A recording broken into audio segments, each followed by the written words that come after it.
தளபதி தளபதி தளபதி.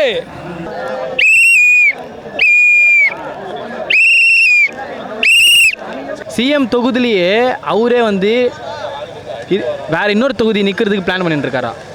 ஏன்னா அவருக்கு தெரிஞ்சிச்சு அவரோட தொகுதியில் விஜய் அண்ணா நிப்பாட்டோன்னா எந்த தொகுதியில் இருந்தால் சரி அவர் கண்டிப்பாக ஜெயிப்பார் சிஎம்க்கு எதிர்த்து.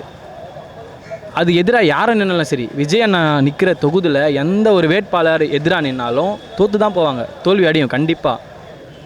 எனக்கு வாயில் அசிங்கமாக தான் வருது அவங்க பண்ணுறது எல்லாமே பார்த்து. எதுவுமே சொல்கிறதுக்கு இல்லை, நாங்கள் எதுவுமே சொல்ல மாட்டோம். அவங்க சொல்கிறாங்க அவங்க இருக்கிற தொகுதி விஜய் நிற்கிற தொகுதியில் இன்பநிதியை ஜெயித்தாலே இன்பநிதி நிப்பாட்டினாலே இன்பநிதி வின் பண்ணுறாங்க. நாங்கள் என்ன சொல்கிறோம், ஒன்றே ஒன்றுக்காக தான் நான் வெயிட் பண்ணுறோம். 2026 வரட்டும், ஜனநாயகன் படம் வரட்டும், வந்துச்சுன்னா நீங்கள் பார்ப்பீங்க.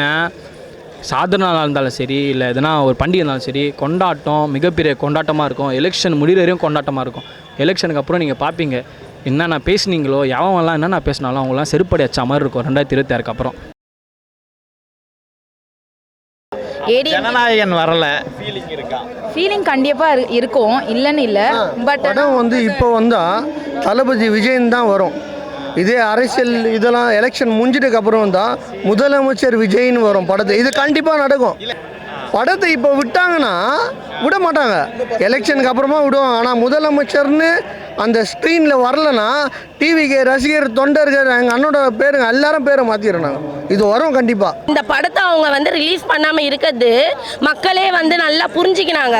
ஒரு மனுஷனை பார்த்து இவ்வளோ பயம், அப்போ அந்த படத்தை பார்த்தா எங்களோட வண்டவாளம் எல்லாம் தெரிஞ்சிட போகுது.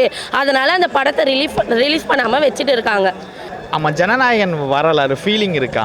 ஃபீலிங்ல எப்படியே வந்து தான் ஆகும். அது வராத ஸ்டாப் பண்ணவும் முடியாதுல்ல, வந்து தான் ஆகும். அவங்க அரசியல் சூழ்ச்சிக்காக எவ்வளோ தடை பண்ணுறாங்க. எவ்வளோ ஜனநாயகன் ஒரு பெரிய விஷயமே இல்லையா அவருக்கு? ஆமாம், என்னைக்கு படம் ரிலீஸ் ஆகுதோ அன்னைக்கு தளபதிக்கு கொண்டாடு. எங்களுக்கு தான் பொங்கல். அண்ணன் தான் ஓப்பனாக டிக்ளேர் கொடுத்துட்டாரு. டிவி கேக்கும் திமுகவுக்கு மட்டும்தான் போட்டி. அதே வேட்பாளர் கொளத்தூரில் சிஎம் நிற்கிறார். சிஎம் தொகுதியில் நின்று அங்கே ஜெயிச்சாலே அது மிகப்பெரிய வெற்றி தான் எங்களுக்கு. கொளத்தூர்லன்னு என்ன அவரு தானா? அவரு தான். ஏன்னா எல்லாருமே ரொம்ப தெளிவாயிட்டு எலெக்ஷன் வந்தோடனே தளபதி தான் சிஎம், அது கன்ஃபார்ம் ஆயிடுச்சு. நீங்கள் எங்கே நின்னாலும் நிற்கலனாலும் அவர் கை காமிக்கிற ஆளுக்கு கண்டிப்பாக எல்லாம் ஓட்டு போடுவாங்க. அண்ணன் எந்த தொகுதியில் நின்னா அண்ணனோட பலம் இன்னும் கொஞ்சம் அதிகமாக? அண்ணன் வின் பண்ணுவார்ண்ணா தளபதி. 34 தொகுதியில் அண்ணன் தான் வின் பண்ணுவார். அண்ணன் வந்து எந்த தொகுதியில் நின்னா வெயிட்டேஜ் இன்னும் அதிகமாக இருக்கும்? அண்ணன் எந்த தொகுதியில் இருந்தாலும் இல்லைன்னா அவர் சென்னை திருவள்ளி எந்த ஊரில் நின்னாலும் அண்ணன் வெற்றி தான். அண்ணனுக்கு ஈக்குவலாக யார் நிற்பாங்கன்றது அவங்களுக்கு பயம் வரும். ஐயோ அவங்க நிற்க மாட்டாங்க. பெரிய யார் நின்னா கரெக்டாக இருக்கும்? நீங்கள் யாரை ஒன்றா நின்னா உதயநிதி அவரு வேஸ்ட்டு தான். நான் தளபதி முன்னாடி யாருமே நிற்க முடியாதுண்ணா. உங்களுக்கு யார் நினைக்கிறீங்க? நீங்கள் யார் எதிர்கட்சி தலைவர் யார்? நீங்கள் யார் நினைக்க? முக ஸ்டாலின் நினைச்சாலும் பரவாயில்ல, அவர் நின்னா எங்கள் அண்ணன் தான் ஜெயிப்பார். அண்ணன் எந்த ஏரியாவில்னாலும் பலம் தான். ஆனால் சிஎம் எங்கே நிற்கிறதோ அங்கே நம்ம அண்ணன் நின்று சிஎம் ஆகணும். அதுதான் என்னோட இது. இல்லை, எந்த ஏரியாவில் நின்னா அண்ணன் கில்லின்னு நினைக்கிறேன். எல்லா ஏரியாலும் அண்ணன் கில்லி தானா? எல்லா தொகுதியிலையுமே ஜெயிப்பார். எல்லா தொகுதியிலையுமே நின்னாலும் ஜெயிச்சிடுவார் அவர். 234 தொகுதியிலையும் கில்லி தான் அவரு. அவர் என்னென்னவோ பண்ணலான்னு நினைக்கிறாங்க. அதில் ஒரு இதுதான் இது. சரி, உங்களுக்கு ஆசை இருக்குமா இந்த தொகுதியில் நின்னா அண்ணன் வின் பண்ணுவாங்க? கொளத்தூர் தொகுதியில் தான் நான் வின் கொளத்தூர் தொகுதியில் நிற்கணும் அண்ணன். கொளத்தூர் தொகுதி அங்கே தான் தீயசக்தி அழிக்கணும். தீயசக்தி அங்கே தான் ஆகுது. தீயசக்தி அங்கே தான் ஆகுது. அப்படி இல்லை சார். அதாவது ஆக்சுவலாக பார்த்தீங்கன்னா வந்து எங்கெல்லாம் வந்து நம்ம காம்படிட்டு எங்கே வேணால் வின் பண்ணலாம், ஈஸியாக வின் பண்ணலாம், அது பிரச்சனை கிடையாது. ஆனால் நமக்கு போட்டி எங்கே இருக்கோ நம்ம அங்கே வின் பண்ணால் தான் தளபதிக்கு ஒரு பெருமை இருக்கார். அதனால் வந்து இவர் உதவி ஸ்டாலின் தொகுதிக்கும் முக ஸ்டாலின் தொகுதிக்கும் வந்து நின்னா கண்டிப்பாக கன்ஃபார்ம் வின் பண்ணுறோம். கரூரில் தான் நிற்கணும். சென்னையை விட அவர் கரூரில் தான் நிற்கணும். அவர் மேலே பட்ட பழியை தீர்க்கறதுக்கு அது மட்டும்தான் இது. ஆமாம், கரூரில் நின்று ஜெயிக்கணும். அவங்க அங்கே நின்று தான் கெத்து எங்களுக்கு. சாட்டி திரும்பி இருக்குன்னு தான் சொல்கிறேன். கண்டிப்பாக நீங்கள் 2026 எலெக்ஷனுக்கு அப்புறம் அவர்னா கதி ஆகிறார மட்டும் பாருங்கள். கண்டிப்பாக சொல்கிறேன், அவர் பேசுகிற பேச்சு எல்லாத்துக்கும் வந்து 2026 அப்புறம் அவர் கட்சி இருக்குமான்னு தெரியாது தவிர, ஆனால் அவர் கண்டிப்பாக இருக்க மாட்டார். அவர் பேசின வாய்க்கெல்லாம் செருப்படி மக்கள் கொடுப்பாங்க, கண்டிப்பாக கொடுப்பாங்க. நீங்கள் பார்த்துட்டே இருங்க. எல்லா தொகுதிக்கும் அவர் வெற்றி தான். இந்த விசில் சவுண்டெல்லாம் இருக்குல்ல, கொஞ்சம் ரொம்ப இதாக இல்லை, சும்மா கூட்டிகிட்டே இருக்காங்களே. ஃபர்ஸ்ட் எல்லாம் வந்து விசில் சத்தம் கேட்டா இரிட்டேஷனாக இருக்கும். எப்போ அந்த தளபதி வந்து நம்ம சின்ன அறிவிச்சாலும் அப்போதுலேருந்து எங்களுக்கு இனிமையாக இருக்குது. அந்த சவுண்டு கேட்டாலே இனிமையாக இருக்குது. அதை எதிர்கட்சிகளுக்கு தான் பயங்கரமாக இருக்கும். அந்த சவுண்டு கேட்டாலே வந்து தளபதி அந்த சவுண்டு தான் கேட்கும். இருக்கும்ல விசில். ஆமாம், அதுக்காக தான் விசில்னு சின்னத்தையே தளபதி வந்து சூஸ் பண்ணியிருக்காரு. வேறு யாருமே நான் இன்னும் நிறையா கட்சி ஓட்டு போட்டிருக்கேன். திமுகவை தவிர எல்லா கட்சியுமே நான் ஓட்டு போட்டிருக்கேன். எனக்கு இப்போ தளபதி வந்துட்டார், நல்லது செய்வார். என் குடும்பத்தில் நீங்கள் எந்த ஒரு எல்லா குடும்பத்திலும் நீங்கள் இது மாவட்ட செயலாளர், டிஎம்கே மாவட்ட செயலாளர், ஏடிஎம்கே மாவட்ட செயலாளர், வட்ட செயலாளர், சேர்மேன் எல்லாருக்கும் வீட்லேயும் பார்த்தீங்கன்னா தளபதி ஒரு ஓட்டு இருக்குது. நீங்கள் இல்லைன்னு நீங்கள் இதுவே பண்ண முடியாது. தளபதி ஓட்டு எல்லார் வீட்லேயும் இருக்குது. நீங்களே இந்த எலெக்ஷனில் பார்ப்பீங்க, 2026 நீங்களே பார்ப்பீங்க. ஃபேன்ஸ் ஓட்டு தான் சொல்கிறாங்களா மக்கள் எல்லாருமே? ஆனால் இந்த ஃபேன்ஸ் தான் நான் எம்ஜிஆருக்கும் இருந்தது. அந்த ஃபேன்ஸ் தான் தொண்டர்கள் மாறினாங்க. அந்த தொண்டர்கள் தான் அவரை வந்து ஆட்சியில் வந்து அமைக்க வச்சாங்க. அதே மாதிரி தான் இந்த ஃபேன்ஸும் வந்து தொண்டர்களாக மாறிட்டாங்க. இப்போ இல்லை, மக்கள் இயக்கம் ஆரம்பித்ததுலேருந்தே ஒரு குறிப்பிட்ட தொண்டர்கள் இருந்திருக்காங்க. இப்போ இந்த இருக்கிற கொஞ்சம் ஃபேன்ஸும் வந்து மொத்தமாக தொண்டர்கள் மாறி இருக்கிறாங்க. இப்போத்துலேருந்து இல்லை, விஜய் மக்கள் இயக்கம் ஆரம்பிச்சதுலேருந்து ஒரு பணிகள் சரி, ஒரு திட்டங்கள் சரி, முட்டைப்பால் ரொட்டி திட்டம் இப்போ கூட எங்கள் வீட்டாண்ட நாங்கள் கொடுத்துருக்குறோம். காலையில் தளபதி வந்து இவ்வளோ வரைக்கும் வந்து நின்று தூரம் இந்த மாதிரி ஒரு நிகழ்ச்சி நடக்குதுன்னா அவரோட பவர் தானே. பவர் இல்லாமல் நடக்க முடியுமா? சிஎம் சார் ஒன்று தான் சொல்லுவேன், இத்தனை வருஷமாக நடிச்சிட்டு இருந்தது வந்து இதோட நிப்பாட்டுருங்க. இதுக்கப்புறம் ஆட் ஷூட் தான் நீங்கள் ஆட் ஷூட் தான் நடிக்கணும் உங்களுக்கு காசு சேர்த்துக்கிறதுக்காக. இத்தனை வருஷம் கொள்ளை அடிச்சது எல்லாமே நிப்பாட்டுருங்க. 2026 அப்புறம் வந்து ரொம்ப எக்ஸ்பெக்டேஷன் ரொம்ப அதிகமாக இருக்குண்ணா. எல்லா எம்எல்ஏக்கும் கொஞ்சம் ஒரு பதட்டமாக இருக்குண்ணா. சென்னையில் இருக்கிறவங்களுக்கு இவ்வளோ பெரிய கூட்டம் வந்து காசு கொடுத்தா கூட கூட்ட முடியாது. உங்களுக்கே தெரியும், நம்ம வந்து ஒரு ரூபாய் எல்லாருமே அவங்கவுங்க காசு செலவு பண்ணிட்டு தானே வந்துட்டு இருக்காங்க. இது வரைக்குமே இன்ன வரைக்குமே அவங்களோட முடிஞ்ச அளவுக்கு நம்ம செலவு பண்ணிவிட்டு நம்ம வர பார்க்குறோம். டிஎம்கே ஏடிஎம்கே மாரி நம்ம காசு கொடுத்துரும், சரக்கு கொடுத்துடும், பிரியாணி கொடுத்து நம்ம கொண்டு வர போகிறதில்ல. மக்களை ஒரு வாட்டி கூப்பிட்டாலே போதுண்ணா.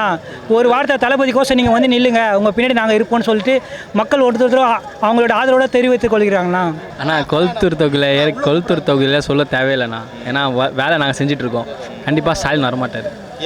ஆமாண்ணா, ஏன்னா மக்கள் இப்போ நாங்கள் செஞ்சிட்ருக்கோம். மக்களோட அங்கே ஆதரவு என்ன இருக்குன்னு எங்களுக்கு நல்லா தெரியும். நாங்கள் கொளுத்தூர் தொகுதி தான், எங்கள் மாவட்டத்தில் வந்து எம்டிசி தனிக்கானா தான் எங்களுக்கு தெரியும். நாங்கள் எல்லா வேலையும் ஒரு வீடும் ஏறி இறங்கி உறுப்பினர் சேர்க்கையிலேருந்து என்னென்ன பணிகள் அவங்களுக்கு என்னென்ன இது இருக்கோ எல்லாமே கேட்டுன்னு தான் இருக்கிறோம். நாங்கள் எல்லா வீட்லேயும் ஒரே குரல் தான், விஜய் என்கிற 3 ஒரு சில அரசியல்வாதிங்க அவர் எப்படின்னா இதை விட்டு வெளியே போகலான்னு தான் பண்ணுறாங்களே கண்டி யாரும் ஆதரவு இல்லை அவருக்கு. ஏன்னா சீமானண்ணன் இத்தனை வருஷம் கட்சியில் நின்றுட்டார். இத்தனை வருஷம் கட்சி பயணத்தில் அவர் என்ன பண்ணிட்டார்? எதுவுமே பண்ணலை. ஒரு நாள் என்ன பண்ணுறாரு, தளபதி திட்டுறாரு. மறுநாள் அவன் என் தம்பிடான்றாரு. ஒரு நாள் எங்களை திட்டுறாரு. மறுநாள் இவனுங்க கற்றுக்கணுண்டான்றாரு. கற்றுக்கிற பிள்ளை யாராவது அடிப்பாங்களா? இப்போ ஸ்கூல் போகிற பிள்ளையை நம்ம அடிப்போமா? இப்போ நாங்கள்லாம் கற்றுக்க வந்திருக்கோம், எங்களை யாராவது திட்டுவாங்களா? ஆனால் நீங்கள் திட்டுறீங்க. அப்போ நீங்கள் என்ன சொல்லி கொடுத்தீங்க? நாங்கள் கற்றுக்கல, அரசியல் கற்றுக்க வந்திருக்கோம், இவர் கற்றுக் கொடுக்குறாரு, நீங்கள் என்ன பண்ணீங்க? பண்ணலை. இந்த மாதிரி மாற்றி பச்சோந்தி எப்படி நிறம் மாறுமோ அந்த மாதிரி சீமானண்ணன் ஒவ்வொரு நாளைக்கு ஒவ்வொரு மாதிரி மாறுறாரு. ஸோ அதனால் அவரை நிறைய ட்ரோல் பண்ணிக்கிட்டே இருக்கோம். அவரோட வழியில் போனால் யாரும் ட்ரோல் பண்ண போகிறது இல்லைல்ல. ஆதரவு இல்லைனால ஒரு சிங்கிளாக எங்கனால வெற்றி பெறுவார். 234 தொகுதியிலையும் தளபதி வெற்றி தான் அடைவார். 2026 சொன்ன மாதிரி சாத்தியமாகிற விஷயந்தான்ப்பா. ஒரு 2 படியிலே அவர் எப்படி துணை முதல் ஆகலாம்? அவர் துணை முதல் ஆகுறாருன்னா அப்போ எங்கள் அண்ணன் இத்தனை வருஷமாக மக்கள் பணி செஞ்சிட்ருக்காரு, திட்டங்கள் செஞ்சிட்ருக்காரு. அப்போ ஒரு சிஎம் ஆகிறதுக்கு என்ன தகுதி இல்லை? நீங்கள் எப்படி அந்த தகுதி இல்லைன்னு சொல்லலாம்? அது மக்கள் பார்த்துப்பாங்க. உங்களோட விமர்சனம் வைங்க, கருத்தியல் ரீதியாக வைங்க, நீங்கள் வந்து அரசியல் ரீதியாக வைங்க. அது ஏற்றுக்கிறோமோ ஏற்றுக்கலையோ அது மக்கள்கிட்ட இருக்குது. இந்த கட்சியில் சேரணும்னு எது உங்களை தூண்டிச்சு? ஆக்சுவலாக சின்ன வயசுலேருந்து வந்து இந்த டிஎம்கே ஏடிஎம்கே பார்த்து பட் ஆனால் ஒரு பொலிட்டீஷியன் அப்படின்னாலே ஒரு பயம் தான் இருக்கும். என்னை பொறுத்த வரைக்கும் ஒரு பயம் தான். ஒரு லேடிஸாக வந்து பயம் எல்லாருமே வந்து போகிறதுக்கு. பட் ஆனால் இப்போ தலைவர் வந்ததுனால இதை பற்றி நெட்டில் பார்க்க ஆர்வம் வந்து அதுக்கப்புறம் கட்சியில் சேரணும்னு இன்ட்ரெஸ்ட்டாக இருந்து தான் இப்போ வந்து நாங்கள் வந்திருக்கோம். இப்போ யாருமே எந்த கம்பல்ஷன்லாம் இல்லை, நாங்கள் வாலண்டியராக இறங்கி நாங்கள் வந்து ஆர்வமாக வந்து பண்ணிட்டோம். இப்போது எல்லா இடத்துலையுமே காசு கொடுத்து வர பெண்கள் பார்த்துருப்பீங்க. இங்கே உட்காந்துருக்கவங்க யாரும் காசு வாங்காமல், இப்போ எனக்குமே ஒரு குழந்தை இருக்குது, 5 வயசு குழந்தை வீட்டில் விட்டுட்டு நான் வந்திருக்கேன்னா இப்போ எவ்வளோ பாதுகாப்பாக நாங்கள் இருக்கோன்ட்டு இதுலேயே உங்களுக்குலாம் தெரியும். அங்கே இருக்க கூட்டமே பெண்கள் தான் அதிகமாக இருப்பாங்கன்னு நாங்கள் நினைக்கிறோம். ஆனால் தற்கொலைன்றாங்க. இத்தனை வருஷமாக அரசியல் மையப்படுத்தலைன்னா அது யார் தப்பு? அப்போ யார் மிகப்பெரிய தற்கொலை? இப்போ 2 வருஷமாக டிவிக்கில் வந்து ஜாயின் ஆனோடனே எல்லாம் அப்படி பண்ணுறாங்க இப்படி பண்ணுறாங்க, ஒன்று ஹைலைட்டாக எடுத்து போடுறாங்கண்ணா ஹெட்லைன்ஸு. இதுவரை நான் பார்த்ததில்லை அந்த மாதிரிலாம். தலைப்பு செய்திலாம் டிவிக்கு நிர்வாகிக்குள்ளே எதுனா ஒரு சின்ன சண்டைனா அது ஒரு பெருசாக ஊதி உருவாக்குறாங்க. பெருசாக எதுக்கு அவ்வளோ அவசியம்? நீங்களாக தானே எங்களுக்கு உங்களுக்கு டிஆர்பி வேணும்னு எங்களோட செய்திகள்லாம் போட்டு இன்னும் ஆதரவு கூட்டுறீங்க. எங்களுக்கு தேவையில்லையே. தற்கொலைன்னு சொல்கிறது நீங்கள் வந்து கொஞ்சம் உங்களை பார்க்கணும். இத்தனை வருஷமாக நீங்கள் என்ன பண்ணிகிட்டு இருந்தீங்க? அப்போது நீங்கள் வந்து அரசியலை வந்து யங்ஸ்டர்ஸை அரசியல் மேம்படுத்தலைன்னா அப்போ நீங்கள் தான் மிகப்பெரிய தற்கொலை. இத்தனை வருஷம் என்ன பண்ணி கிழிச்சிங்க நான் கேட்குறேன். இப்போ அவர் நம்மளுக்கு கேட்குற என்னத்துமா கரூரை நம்ம சொல்லுவோம்னு நினச்சின்னு இருக்காங்க. விஜய் எங்க நிப்பாரு, விஜய் எங்க நிப்பாருன்னு. அவருக்குன்னு இல்லை, செந்தில் பாலாஜி அவர்களுக்காக இல்லை. என்னை பொறுத்த வரைக்கும் வந்து ஸ்டாலின் அவரோட இதுலேயே வந்து நிற்கணும். அப்போ தான் அவருக்கு தெரியும் எவ்வளோ வந்து இருக்குது, இத்தனை நாள் நம்ம கூட்டணினால தான் வாழ்ந்துட்டு இருக்கோம் அப்படின்னு தெரியும். இப்போ கூட்டணி இல்லாமையே வந்து நாங்கள் வந்து சரி சமமாக இல்லை அதோட அதிகபட்சம் நான் ஓட்டே வந்து நாங்கள் உடைப்போம் அவர் நினச்சி அவங்க வந்து அவங்கள பொறுத்த வரைக்கும் கூட்டணினால மட்டும்தான் இருக்காங்க. கூட்டணி இல்லாமல் ஒரு எலெக்ஷன் அவங்க நின்று பார்க்க சொல்லுங்கள், அப்போ தான் அவங்களுக்கு தெரியும் நம்ம இதில் பேக்லாக்ல இது மாதிரி வந்து குப்பை அல்றவங்களுக்கு தான் இந்த சிம்பிள் இருந்துச்சு, விசில் இருந்துச்சு அப்படின்னு கேட்டுட்டு மீடியா கேட்டுட்டு இருந்தாங்க. பட் நான் பேசலாம்னு நினச்சேன். பட் ஆனால் இந்த குப்பை அல்றவங்கன்னு அவ்வளோ கீழ்த்தனமாக சொல்லக்கூடாது. இப்போ அவங்க இல்லைன்னா கோவிட் டைம்லலாம் அவங்க இல்லைன்னா இந்த நாடே வந்து நாசமாக இருக்கும். இப்போ அதுதான் சொல்கிறேன். அது வந்து இப்போ சொல்லியிருக்காங்க. ஏன்னா இப்போ இந்த மீடியா வந்து கேட்டதுனால நான் சொல்கிறேன். பட் ஆனால் இப்போ அவங்க இறங்கி சுத்தம் பண்ணதுனால நம்ம இடத்துல நிற்கிறோமே. ஸோ அதனால அந்த சிம்பிள் வந்து எங்களுக்கு கிடச்சது நாங்கள் பெருமையாக தான் நாங்கள் எடுத்தோம். அரசியல் சார்ந்த பக்குவம் கொஞ்சம் கம்மியாக இருக்குன்னு. கம்மி இல்லைனா இப்போ வரைக்கும் நீங்கள் இந்த வரலாற்றில் எடுத்து பாருங்கள், டிஎம்கே கட்சியிலும் ஏடிஎம்கே கட்சியிலும் இது மாதிரி சின்ன பசங்க அரசியல் பற்றி பேசுனது ரொம்ப கம்மி தான்.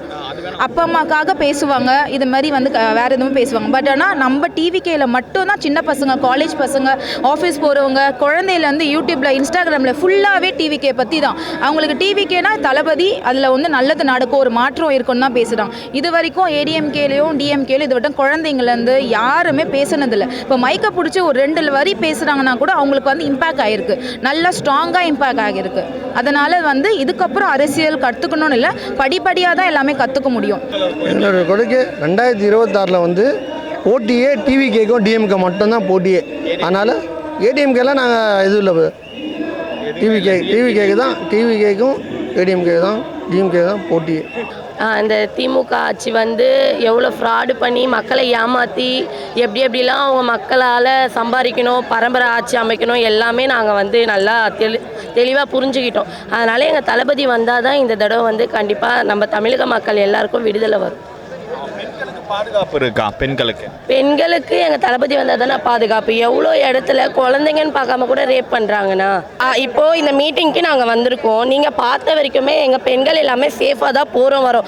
இதே நீங்கள் அந்த டிஎம்கே மீட்டிங் ஏதாச்சும் போனால் அந்த பெண்களுக்கு எப்படி பாதுகாப்பு இருக்குது? சின்ன குழந்தைன்னு பார்க்காம கூட ரேப் பண்ணுறாங்க. எவ்வளோ இடத்துல நைட்டில் ஒரு பெண்கள் தனியாக நடந்து போக முடியல. அதனால் வந்து அவர் சொல்கிறாரு எங்களோட தளபதி வந்தால் எங்கள் பெண்களுக்கு கண்டிப்பாக எல்லாமே பாதுகாப்பு. முன்னெல்லாம் வந்து ஒரு சின்ன பசங்க நாங்களாம் வந்து விளையாடும் போது ரொம்ப நைட் டைம் லேட் நைட்லாம் ரோட்டில் விளையாடிருப்போம். இப்போ எங்களுக்கு ரோட்டுக்கு நைட் டைமில் ஒரு 10 மணிக்கு மேலே போகிறதுக்கே பயமாக இருக்குது. ஏன்னா ஃபுல்லாக கஞ்சா குடி. இப்போ எங்கள் தெருவிலே பார்த்திங்கன்னா முனையில் ஃபுல்லாக அந்த குடிச்சிட்டு கஞ்சா அடிச்சிட்டு ஃபுல்லாக நிற்கிறாங்க. இப்போ நாங்கள் தனியாக அந்த இடத்துல போவே பயப்படுறோம். நாங்கள் எவ்வளோ தூரம் வேணால் தனியாக ட்ராவல் பண்ணுவோம், இது பண்ணுவோம். இப்போ இங்கேருந்து எங்கள் தெரு முனைக்கு போகிறதுக்கே எங்களுக்கு பயமாக இருக்குது. அவ்வளோ அண்ணா அவர் நின்னாலே ரைட்டு தானா, எங்கே நின்னாண்ணா அவர் இந்த எங்க நின்னா வெயிட்டார் நம்ம தியாகராய நகர் 1000 லைட்டு அவர் எந்த இடத்துல நின்னாலுமே வெயிட். அவர் ஒரு முகத்துக்கே இவ்வளோ கூட்டம் இருக்குண்ணா. கூட்டணி இருந்தானா இப்போ எங்களுக்கு கூட்டம் சேர்ந்துச்சு சொல்லுங்க. அவர் ஒரு ஆளுக்கே போதும்ண்ணா. நிர்வாகிகள் மட்டும்தான் வந்திருக்காங்க, பொதுமக்கள் யாரும் வரல.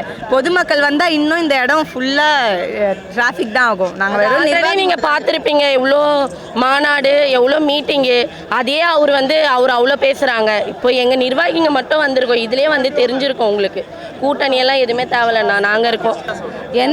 எல்லாமே சூப்பராக இருக்குண்ணா. எந்த மீட்டிங் இருந்தாலும் தளபதி இது செம்ம மாசு தான். சென்னையில் பெண்களுக்கு பாதுகாப்பு சென்னையில் பாதுகாப்பு இல்லாமன்னா நாங்கள் தாவேவுக்கு நம்பி வந்தால் பாதுகாப்பாக வரும். ஆனால் திமுக ஆட்சியில் இருக்கும்போது நாங்கள் தனிப்பட்ட முறையில் 2 வயசு குழந்தை போல பாதுகாப்பு கிடையாது. இது உண்மைதான், சரிங்களா? உங்க ஏரியால பாதுகாப்பு இல்லாம தான் இருக்கு.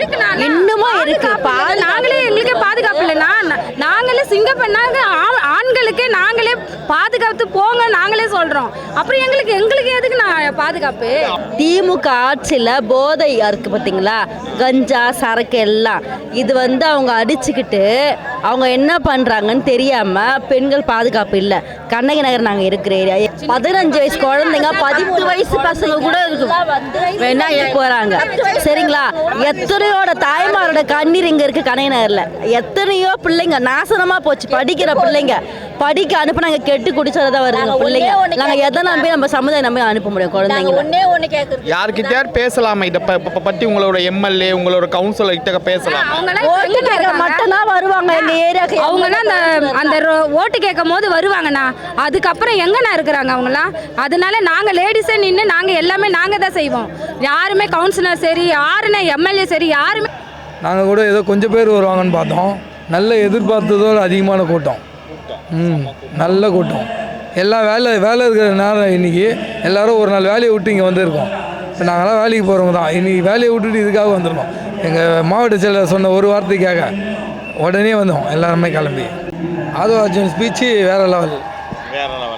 ட்ரோல் பண்ணுறவங்க பண்ணிட்டு தாங்க இருப்பாங்க. அவங்களாம் 200 ரூபா வாங்கி ட்ரோல் பண்ணுறவங்க.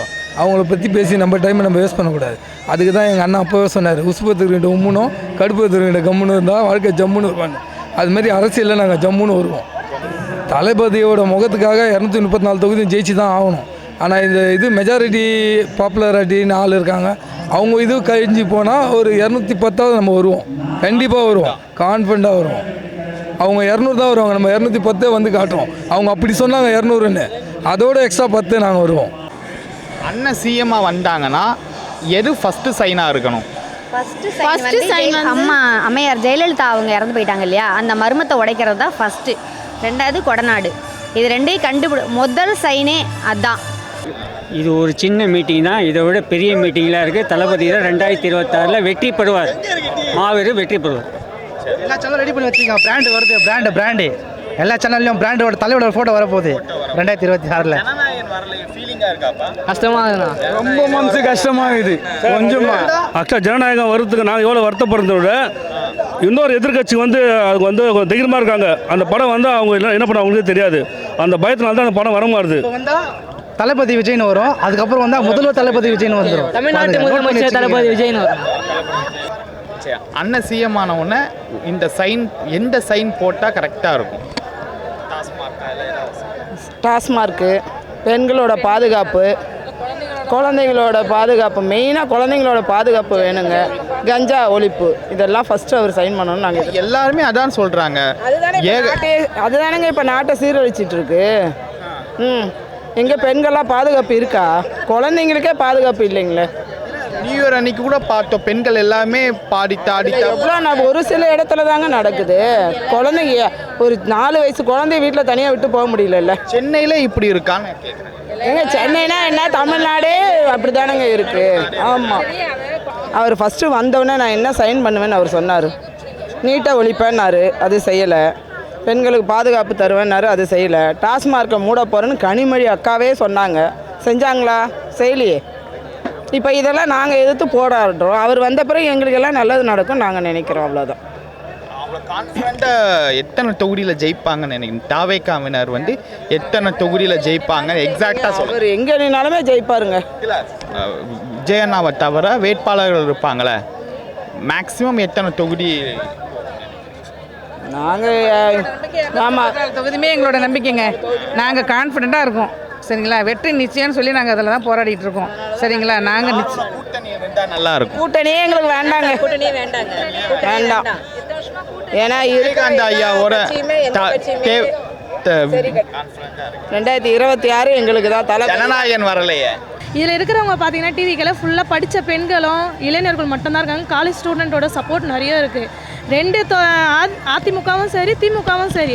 அதில் எல்லாரும் வந்து பார்த்திங்கன்னா ஒரு அமைச்சரை போய் கேட்டிங்கன்னா கூட அவங்களுக்கு எந்த டீட்டெயிலும் தெரியாது. ஆனால் அந்த துறைக்கு அமைச்சராக இருப்பாங்க. சரிங்களா, அதை விட நாங்கள் எவ்வளோ மேல் தான். சொல்கிறவங்க சொல்லிட்டு தான் இருப்பாங்க. நாங்கள் வளர்ந்துட்டு வரோம், அவங்களுக்கு பிடிக்கல. பெண்கள் பாதுகாப்பு, குழந்தைங்களுக்கான பாதுகாப்பு, கல்வியை வந்து உயர்த்தணும். எங்களுக்கு தெரிஞ்ச கவர்மெண்ட் ஸ்கூல் எத்தனையோ மூடி இருக்காங்க. அதெல்லாம் ஓப்பன் பண்ணி திரும்ப அதனால ரெனோவேட் பண்ணி கொண்டு வரணும். அதுதான் நாங்கள் ஆசைப்படுறோம். வேறு எதுவும் இல்லை. ஆடவனோட பேச்சு எப்படி இருந்துச்சு? அவர் எப்பவுமே மாஸ் தான் எங்கள் அண்ணன். எங்கள் விஜயனை பெரிய அண்ணனா ஒரு சின்ன அண்ணன். எங்களுக்கு ரொம்ப சந்தோஷம். அவங்க சாட்டை துரைமுருகன் தானே அவர் பேர். ஏன்னா அவர் பேரை கூட நாங்கள் நினைவில் வச்சுக்காத அளவுக்கு இருக்கிறோம். அவரெல்லாம் பார்த்தாலே எங்களுக்கு அவ்வளோ கோவம் வரும். ஏன்னா வந்து ஒருத்தருங்க வராங்கன்னா தோல் கொடுத்து தூக்கணுங்க. அது வந்து சும்மா இது பண்ணி அவங்கள இது பண்ணுறது தப்பு தானே. அவர் நல்லதானே பண்ண வரேன்றாரு. ஒரு வாட்டி ஆட்சி கொடுத்து தான் பார்ப்போம். இத்தனை வாட்டி நம்ம அம்மாவோட ஆட்சியில் வாழ்ந்துட்டோம், கலைஞரோட ஆட்சியில் வாழ்ந்துட்டோம், முக ஸ்டாலின் ஆட்சியில் எல்லாரும் இதிலும் வாழ்ந்துட்டோம். சீமான் அண்ணன் வரலாம், ஆனால் அவர் வந்து அந்த செயல்பாடு பண்ண மாட்டேங்கிறார். பணத்தை இங்கே வாங்கி இவங்கள பற்றி பேசுறது, அங்கே வாங்கி இவங்க பற்றி பேசுறது, இதுவே தான் போயிட்டுருக்குதே தவிர ஒரு நல்லது எதுவுமே அவர் பண்ண மாதிரி இன்ன வரைக்கும் எங்களுக்கு தெரியல. இப்போ எங்கள் அண்ணன் வந்திருக்காரு, ஒரு வாட்டி ஆட்சியை கொடுத்து தான் பார்ப்போமே, ஒன்றும் பிரச்சனை இல்லையே. எல்லாரும் ஆட்சி ஆழ்ந்துட்டு நம்மளால அடிமையாக்கிட்டு போயிட்டாங்க. இப்போ இவர் வரட்டும், பார்க்கட்டும், பண்ணட்டும் எங்கள் அண்ணன். அவ்வளோதான். எங்களுக்கு வந்து எங்கள் அண்ணன் வரணும். குடிசை மாற்று வாரிய மக்கள்லாம் வந்து இன்றைக்கி அரசியல் பேசுகிறாங்கன்னா அது டிவிகே கட்சினால் மட்டும்தானே. மற்ற கட்சினால இது வரைக்கும் யாரும் பேசல. வரலாற்றிலே இது ரொம்ப பெரிய சாதனை தானே. அண்ணா வந்தால் எதை மாற்றணும்னு நீங்கள் ஆசைப்படுறீங்க? கட்டாயமாக கல்வியை மாற்றணும்னு ரொம்ப ரொம்ப ஆசைப்பட்றேன். இது என்னோட பெரிய கோரிக்கையாகவே இருக்குது.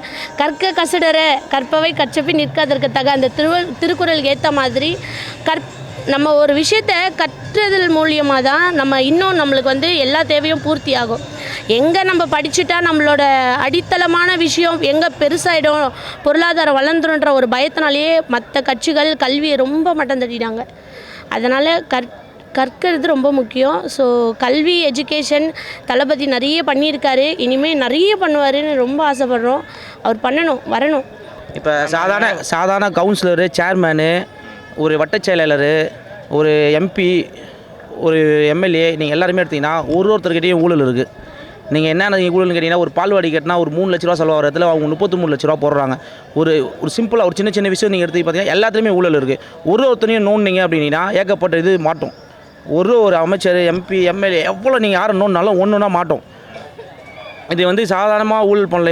இவங்க பெரிய லெவலில் ஏடிஎம்கே டிஎம்கே 2 பேருமே வந்து 60 வருஷமாக கொள்ளையடிச்சிட்டாங்க ஃபுல்லாக. இப்போ மக்கள் விடுபடணும் அப்படின்னா தளபதியை மட்டும்தான் நம்ம பார்க்கணும். தளபதிக்கு ஓட்டு போட்டால் மட்டும்தான் நல்லது நடக்கும். எத்தனை சீட்டில் ஜெயிப்பீங்க? 234 தளபதி ஜெயிக்கிறார். எல்லாரும் சேர்ந்து ஜெயிக்க வைப்போம். நீங்கள் ப்ராக்டிக்கலாக நீங்கள் சொல்லுங்கள். இவங்களை எடுத்துக்கோங்க. எல்லார் வீட்லேயும் உங்கள் வீட்டில் ஒரு ஓட்டு இருக்குது தளபதிக்காக, மாற்றம் கிடையாது. உங்கள் வீட்டில் ஒரு ஓட்டு இருக்குது தளபதிக்காக.